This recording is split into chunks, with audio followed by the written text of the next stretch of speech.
Viral emak-emak curi emas Rp120 juta di toko perhiasan, pura-pura beli modus terlihat CCTV. Beredar di media sosial sebuah video yang memperlihatkan aksi emak-emak yang mencuri emas Rp120 juta di toko perhiasan Bogor, Jawa Barat.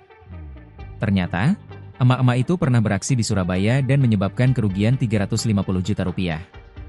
Namun kini, aksinya terekam CCTV hingga viral di media sosial. Aksi pencurian itu terjadi di sebuah pusat perbelanjaan di kota Bogor. Pada video yang beredar, emak-emak itu tampak mengenakan kemeja lengan panjang berwarna biru muda. Ia terlihat berdiri di depan etalase berisi perhiasan emas. Tampak ada tas berwarna hitam yang disimpan di atas etalase.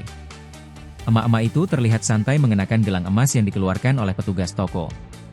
Terlihat ada beberapa gelang emas yang disimpan di atas etalase oleh petugas. Setelah memakai gelang yang pertama, emak-emak itu tampak menutupinya dengan bajunya. Lalu ia dengan cepat mengambil lagi gelang yang ada di atas etalase. Ia kemudian memakai gelang yang baru ia ambil itu di lengan yang sama. Sementara petugas wanita berbaju biru dongker terlihat sibuk mencatat. Saat proses menghitung, emak-emak itu meminta untuk dikeluarkan satu gelang lagi dari dalam etalase. Petugas itu pun mengeluarkan gelangnya dan memperlihatkan pada emak-emak itu. Video berlanjut saat emak-emak itu berpamitan dan mengambil minuman kotak yang sudah disediakan di atas etalase. Sebelum meninggalkan toko, ia tampak berpamitan pada petugas. Atas ulahnya tersebut, pemilik toko perhiasan merugi hingga Rp120 juta. Dilansir dari akun TikTok Polresta Bogor Kota, petugas sudah mengamankan pelaku.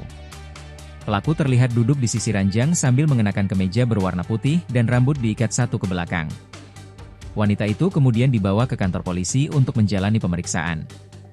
Saat disorot oleh kamera, pelaku tampak berusaha menutupi wajahnya dengan botol plastik. Kasih Humas Polresta Bogor Kota Ibda Eko Agus membenarkan kejadian tersebut. Kami berhasil mengamankan terduga pelaku pencurian emas yang terjadi di salah satu toko di Botani Mall, kata Kasih Humas Polresta Bogor Kota Ibda Eko Agus saat dikonfirmasi tribunnewsbogor.com, Selasa, 13 Mei 2025. Eko melanjutkan, ibu-ibu ini mencuri emas sekitar pukul 12 WIB pada Kamis, 8 Mei 2025. Saat ini masih dilakukan penyelidikan, tandasnya.